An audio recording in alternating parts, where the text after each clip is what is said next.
Dear students, a very warm welcome to all of you in my today's lecture of Managerial Economics. In today's lecture, we will discuss upon the concept difference among perfect monopoly, oligopoly and monopolistic competition. आज के lecture में हम discuss करेंगे कि जो हमने different forms of market on the basis of competition study की थी, जैसे perfect competition, monopoly competition, oligopoly competition and monopolistic competition, तो इन चारों के बीच में क्या क्या डिफरेंसेस रहते हैं, क्योंकि इनके कॉन्सेप्ट और इनके फीचर्स को हम डिस्कस कर चुके हैं। तो उन कॉन्सेप्ट्स और फीचर्स के बेसिस पर हम इनके डिफरेंसेस को इजीली डिफाइन कर सकते हैं। The first difference is that is number of buyers and sellers. This is very must condition और इसी के बेसिस पर हम इस मार्केट को फॉर्म करते हैं, इस कंपटीशन को फॉर्म करते हैं। यानी कि नंबर ऑफ सेलर्स और बायर्स के बेसिस पर अगर डिफरेंस क्रिएट करेंगे हम, तो परफेक्ट कंपटीशन वो कंपटीशन होता है जिसमें large number of sellers available होते हैं और large number of buyers available होते हैं। मोनोपोली कंपटीशन, मोनो का मतलब होता है सिंगल और पॉली का मतलब होता है सेलर, यानी कि जहां केवल और केवल सिंगल सेलर अवेलेबल होता है लेकिन large number of buyers available होते हैं, तो उस मार्केट को हम मोनोपोली कॉम्पिटिटिव मार्केट कहते हैं। ओलिगोपोली कॉम्पिटिटिव मार्केट का मतलब होता है यहाँ फ्यू सेलर्स होते हैं, oligo few and poly sellers, यहाँ फ्यू सेलर्स अवेलेबल होते हैं और large number of buyers available होते हैं।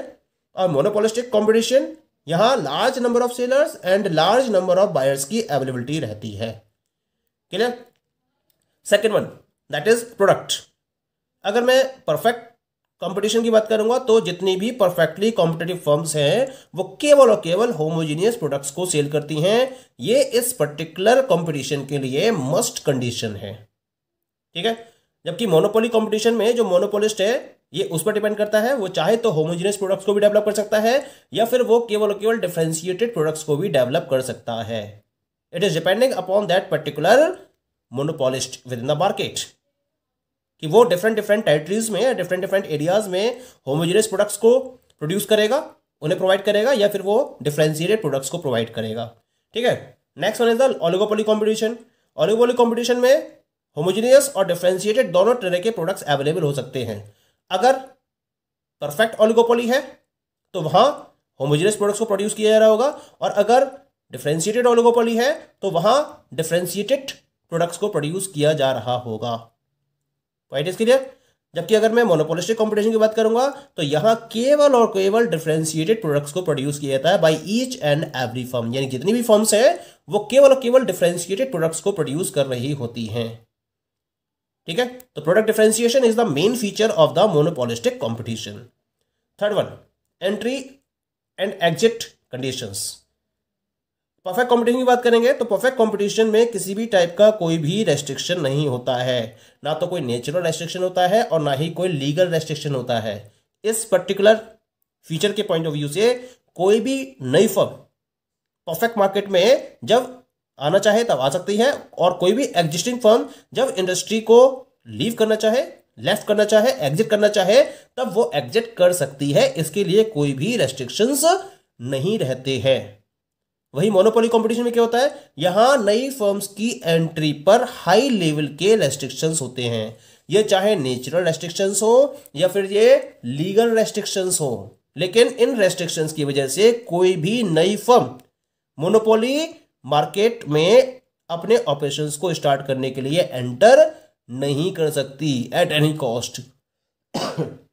Now come to the oligopoly competition. यहां भी एंट्री और एग्जिट के लिए दो टाइप की ओलिगोपोली होती हैं, या तो ओलिगोपोली ओपन होगी या फिर क्लोज्ड ओलिगोपोली होगी। ओपन ओलिगोपोली के केस में एंट्री और एग्जिट पर कोई भी और किसी भी तरीके का रेस्ट्रिक्शन नहीं होता है। जो फर्म जब चाहे, नई फर्म जब चाहे तब एंटर कर सकती है, और एग्जिस्टिंग फर्म जब लीव करना चाहे इंडस्ट्री को तब लीव कर सकती है। लेकिन अगर क्लोज्ड ओलिगोपोली की कंडीशन है तो उस केस में free entry and free exit नहीं रहती है।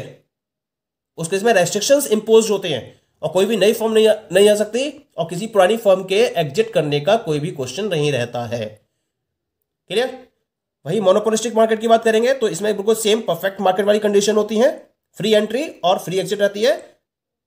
कोई भी फर्म, नई फर्म जब आना चाहे तब एंटर कर सकती है, और कोई एग्जिस्टिंग फर्म जब इंडस्ट्री को लीव करना चाहे तो वो लीव कर सकती है। Clear? Now come to the next point, that is advertising and selling cost.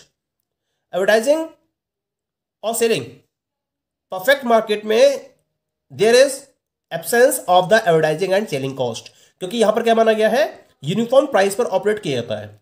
और अगर जितनी भी फर्म्स हैं वो सब एक ही पर्टिकुलर प्राइस पर अपने प्रोडक्ट को सेल कर रही होती हैं। अगर एडवर्टाइजिंग और सेलिंग कॉस्ट को इन्वॉल्व किया जाएगा तो इनके जो कॉस्ट है उसमें डिफरेंशिएशन आ जाएगा, और कॉस्ट में डिफरेंशिएशन आने की वजह से इनके प्राइस में यूनिफॉर्मिटी नहीं रह जाएगी। तो इस यूनिफॉर्मिटी की कंडीशन को मेंटेन करने के लिए it is suppose that there is no advertising and selling cost involve in the perfect competition. Clear? Monopoly competition की बात करते हैं, क्योंकि मोनोपोली कॉम्पिटिशन में ही is a single seller with no close substitutes of the commodity. तो वो केवल और केवल एक ही ऑप्शन है, तो इसको अपने प्रोडक्ट को एडवर्टाइज करने की, प्रमोट करने की कोई भी रिक्वायरमेंट नहीं होती है, और इसको इस कॉस्ट को इन्वॉल्व नहीं करना होता है, क्योंकि वो अकेला सेलर है उस इंडस्ट्री के अंदर और वो अपने प्रोडक्ट को सेल कर रहा है। कोई ऑप्शन है नहीं मार्केट में। ऑप्शन ना होने की वजह से क्या होता है कि उसको अपने प्रोडक्ट को एडवर्टाइज करने की कोई भी रिक्वायरमेंट नहीं होती है, इस तरह से उसकी कोई भी कॉस्ट इसमें इन्वॉल्व नहीं होती है। जबकि अगर मैं बात करूं ओलिगोपोली कंपटीशन की, तो अगर नॉन प्राइस कंपटीशन है तो इस केस में जो ओलिगोपोलिस्ट है वो अपने प्रोडक्ट की सेल को मैक्सिमम लेवल तक ले जाने के लिए हाई लेवल पर एडवर्टाइजिंग एंड सेलिंग कॉस्ट को इन्वॉल्व करते हैं, हाई लेवल पर प्रमोशन एक्टिविटीज को फॉलो करते हैं। तो यहां ये कॉस्ट एग्जिस्ट करती है। ऐसे ही मोनोपोलिस्टिक कंपटीशन में भी क्या होता है, यहां भी प्रोडक्ट डिफरेंशिएशन होता है। तो जितने भी मोनोपोलिस्ट हैं they all are selling their product on the basis of their quality, और इसीलिए अपने कंज्यूमर्स को कम्युनिकेट करने के लिए और अपने प्रोडक्ट को कंज्यूमर्स के बीच में प्रमोट करने के लिए ये क्या करते हैं, डिफरेंट टाइप के एडवर्टाइजिंग एक्सपेंडिचर्स को इन्वॉल्व करते हैं और सेलिंग कॉस्ट को इन्वॉल्व करते हैं। तो यहां ये एडवर्टाइजिंग और सेलिंग कॉस्ट एग्जिस्ट करती है। क्लियर? नेक्स्ट हम बात करते हैं नेचर ऑफ कंपटीशन की। Nature of competition, perfect competition में क्योंकि जितनी फर्म्स है वो यूनिफॉर्म प्राइस पर प्रोडक्ट को सेल कर रही हैं, तो इनके बीच में कोई भी और कैसा भी कंपटीशन नहीं होता है, क्योंकि उन्हें एक ही प्राइस पर अपने प्रोडक्ट को सेल करना होता है, चाहे वो ज़्यादा क्वांटिटी सेल करें या फिर कम क्वांटिटी सेल करें, इससे कोई फर्क नहीं पड़ता। मोनोपोली कंपटीशन में यहां कोई कंपटीशन होता ही नहीं है, क्योंकि इसका कोई कॉम्पिटिटर ही नहीं है, he is only the single seller with in the market. तो इसका कोई भी कॉम्पिटिटर मार्केट में अवेलेबल नहीं होता है। ठीक है? जबकि ओलिगोपोली में क्या होता है, यहां इंटरडिपेंडेंस होती है, यानी कि अगर एक फर्म अपनी पॉलिसी में कोई भी चेंज करती है तो उसका इंपैक्ट पूरी इंडस्ट्री के ऊपर होता है, और जितनी भी फर्म्स हैं वो उस पॉलिसी के अकॉर्डिंग अपनी पॉलिसीज को फिर रिफॉर्मुलेट करती हैं। यानी कि यहां पर एक हाई लेवल की इंटरडिपेंडेंस होती है हर फर्म की एक दूसरे के ऊपर, जिसकी वजह से कंपटीशन हाई लेवल पर होता है, बहुत इंटेंस कंपटीशन की कंडीशंस बनी रहती हैं ओलिगोपोली मार्केट के अंदर। जबकि अगर मैं मोनोपोलिस्टिक की बात करूंगा तो यहां भी एक गुड कंपटीशन होता है और हर कोई अपने प्रोडक्ट को मैक्सिमम लेवल तक सेल करने के लिए कंपटीशन में इन्वॉल्व रहता है। ठीक है? Next one is the demand curve.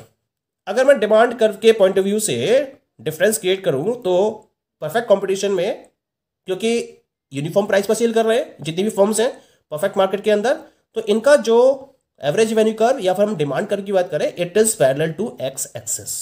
ये हमेशा एक्स एक्सिस के पैरेलल रहता है। मोनोपोली मार्केट में क्या होता है, क्योंकि ये अपने प्रोडक्ट के प्राइस में कोई भी बहुत ज़्यादा चेंज करेंगे तो भी इनकी क्वांटिटी डिमांडेड पर बहुत ज़्यादा फर्क नहीं पड़ेगा, क्योंकि उसका कोई भी क्लोज सब्स्टिट्यूट अवेलेबल नहीं होता है। इसी वजह से इनका जो डिमांड कर्व होता है वो क्या होता है, इनइलास्टिक होता है, यानी कि ये कम क्वांटिटी को सेल करते हैं लेकिन इनके प्राइजेस क्या रहते हैं, ज़्यादा रहते हैं, और अगर प्राइस में चेंज करेंगे भी तो उसका उनकी डिमांड पर बहुत ज़्यादा इंपैक्ट नहीं पड़ता है। इसी वजह से इनका डिमांड कर्व कैसा होता है, inelastic from downward from left to right. Oligopoly में क्या होता है, यहां हाई प्राइस और लो प्राइस के बेसिस पर दो सिचुएशंस पॉसिबल होती हैं। हाई प्राइस में इलास्टिक डिमांड कर्व, और अगर लो प्राइस होगा तो इनइलास्टिक डिमांड कर्व। तो इस बेसिस पर इनका जो डिमांड कर्व होता है वो डिटरमाइंड नहीं होता है, वो इनडिटर्मिनेट होता है, और इस इनडिटर्मिनेट की वजह से कोई भी प्रॉपर कर्व हम फिक्स नहीं कर सकते। क्लियर? और अगर मोनोपोलिस्टिक की बात करेंगे तो यहां डिमांड कर्व कैसा होता है, इट इज इलास्टिक, क्योंकि यहां पर क्लोज सब्स्टिट्यूट्स अवेलेबल रहते हैं। अगर एक पर्टिकुलर फर्म अपने प्रोडक्ट के प्राइस में चेंज करेगी तो उसका इंपैक्ट उसकी सेल पर ज्यादा होता है। इस वजह से इनका जो डिमांड कर्व होता है वो इलास्टिक होता है। Next one is the profit in long run. अगर लॉन्ग रन के प्रॉफिट की बात करें तो परफेक्ट कंपटीशन में जितनी भी फर्म्स हैं वो लॉन्ग रन में केवल और केवल नॉर्मल प्रॉफिट को अर्न करती हैं, जबकि मोनोपोली फर्म जो रहती है वो सुपर नॉर्मल प्रॉफिट को अर्न करती है। ओलिगोपोली जो फर्म है उसकी जो प्रॉफिट कंडीशन है ये मार्केट की सिचुएशन पर डिपेंड करती है। अगर लीडर पोजीशन में है तो उसका प्रॉफिट मैक्सिमम होगा, यानी कि डोमिनेंट पोजीशन में है तो उसका प्रॉफिट मैक्सिमम होगा, और अगर बाकी डोमिनेंट पोजीशन में ही है तो उसके अकॉर्डिंग उसका प्रॉफिट डिसाइड होता है। ओके, जबकि अगर मैं मोनोपोलिस्टिक कंपटीशन की बात करूंगा तो जितनी भी फर्म्स हैं वो लॉन्ग रन में केवल और केवल नॉर्मल प्रॉफिट को अर्न करती हैं। Okay, the next one is the control over price. Perfect market में जो प्रोडक्ट के प्राइस है वो मार्केट मैकेनिज्म के बेसिस पर डिसाइड किए जाते हैं। इसी वजह से कोई भी फर्म का प्राइस के ऊपर कैसा भी कंट्रोल नहीं होता है, उन्हें मार्केट मैकेनिज्म के द्वारा डिसाइड किए हुए प्राइस पर अपने प्रोडक्ट को सेल करना होता है। मोनोपोली कंपटीशन में जो मोनोपोली फर्म होती है वो प्राइस के ऊपर उसका फुल कंट्रोल होता है, क्योंकि वो सिंगल सेलर है और वो अपने अकॉर्डिंग प्रोडक्ट के प्राइस को डिसाइड करता है। ओलिगोपोली कंपटीशन में there is a price rigidity, यानी कि जो पर्टिकुलर प्राइस डिसाइड हो जाता है मार्केट मैकेनिज्म के बेसिस पर, उस करंट प्राइस पर ही हर फर्म को अपने प्रोडक्ट को सेल करना होता है। कोई भी फर्म उससे ज्यादा या उससे कम प्राइस पर अपने प्रोडक्ट को सेल नहीं कर सकती, अदरवाइज उसका एडवर्स इफेक्ट उसे फेस करना होता है। जबकि मोनोपोलिस्टिक कंपटीशन में फर्म का पार्शियल कंट्रोल होता है प्राइस के ऊपर, क्योंकि वो अपने पर्टिकुलर क्वालिटी के अकॉर्डिंग प्रोडक्ट को प्रोवाइड करते हैं, तो जैसी क्वालिटी वो प्रोवाइड कर रहे होते हैं उसके अकॉर्डिंग कंपटीशन को देखते हुए अपने प्रोडक्ट के प्राइस को वो डिसाइड करते हैं, तो उनका एक पार्शियल कंट्रोल होता है प्राइस के ऊपर। प्राइस डिस्क्रिमिनेशन की बात करते हैं तो परफेक्ट कंपटीशन में यूनिफॉर्म प्राइस की वजह से प्राइस डिस्क्रिमिनेशन पॉसिबल नहीं है, यानी कि ये डिफरेंट प्राइजेस पर सिमिलर टाइप के प्रोडक्ट को सेल नहीं कर सकते। लेकिन मोनोपोली कंपटीशन में प्राइस डिस्क्रिमिनेशन के चांसेस हमेशा बने रहते हैं, क्योंकि एक मोनोपोलिस्ट हो सकता है वो डिफरेंट मार्केट्स में डिफरेंट प्राइस पर अपने प्रोडक्ट को सेल कर सकता है, या फिर डिफरेंट ग्रुप ऑफ बायर्स को वो डिफरेंट प्राइजेस पर प्रोडक्ट सेल कर सकता है। इस तरह से वो अपने प्राइजेस में डिस्क्रिमिनेशन को फॉलो कर सकता है। यहां बहुत ज्यादा पॉसिबिलिटी बनी रहती है, जबकि ओलिगोपोली कंपटीशन में ऐसा कोई भी केस नहीं होता है और मोनोपोलिस्टिक कंपटीशन में इसकी लेस पॉसिबिलिटी रहती है। Last one is the application perfect competition. This type of competition is not present in the real world. ये केवल और केवल एक आइडियल सिचुएशन की तरह वर्क करता है, एक यार्ड स्टिक की तरह वर्क करता है, जिसके बेसिस पर मार्केट में इंप्रूवमेंट की पॉसिबिलिटीज को सर्च किया जाता है। मोनोपोली कंपटीशन की बात करेंगे तो ये केवल और केवल पब्लिक यूटिलिटी सर्विसेज के केसेस में एप्लीकेबल है। अगर मैं इंडिया के पॉइंट ऑफ व्यू से बात करूंगा तो मोनोपोली कंपटीशन आपको केवल और केवल पब्लिक यूटिलिटी सर्विसेज में दिखाई दे सकता है, अदरवाइज आपको कहीं भी ये कंपटीशन दिखाई नहीं देगा, क्योंकि इसके बहुत एडवर्स इफेक्ट होते हैं। जो कंज्यूमर्स है उनके इंटरेस्ट को बहुत डैमेज किया जाता है जब इस टाइप के प्रैक्टिसेस को फॉलो किया जाता है। इसी वजह से इसको कंप्लीटली बैन कर रखा है इंडिया में, और केवल पब्लिक यूटिलिटी सर्विसेज जैसे कि रेलवेज के केस में ये एप्लीकेबल है। ओलिगोपोली कंपटीशन ये आपको ज्यादातर मिल जाएगा, दैट इज मोर रियलिस्टिक, जैसे ऑटोमोबाइल कंपनीज हैं, ठीक है, यहां आपको ओलिगोपोली कंपटीशन देखने को मिलेगा।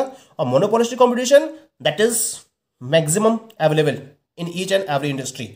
कॉस्मेटिक्स की बात करिए, गारमेंट्स की बात करिए, या आप एफएमसीजी प्रोडक्ट्स की बात करिए, कंज्यूमर प्रोडक्ट्स की बात करिए, हर जगह आपको मोनोपोलिस्टिक कंपटीशन देखने को मिल जाता है। Okay, so these all are the main differences among perfect monopoly, oligopoly and monopolistic competition. Okay, thank you.